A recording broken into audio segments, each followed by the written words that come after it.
সৌভাগ্য পিছনে সার্কিট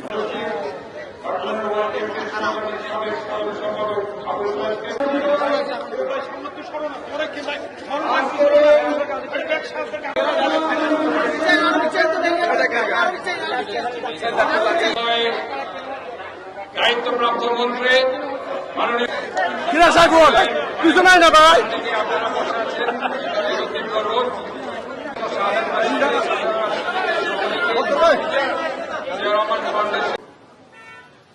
আমি রাঙ্গুনিয়া থেকে আসছি।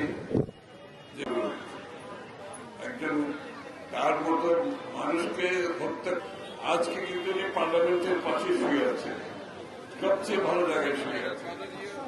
সুতরাং আজকে আমাদের এই দিনে আমাদের প্রিয় নেতার রুহের মাগফিরাতের মাধ্যমে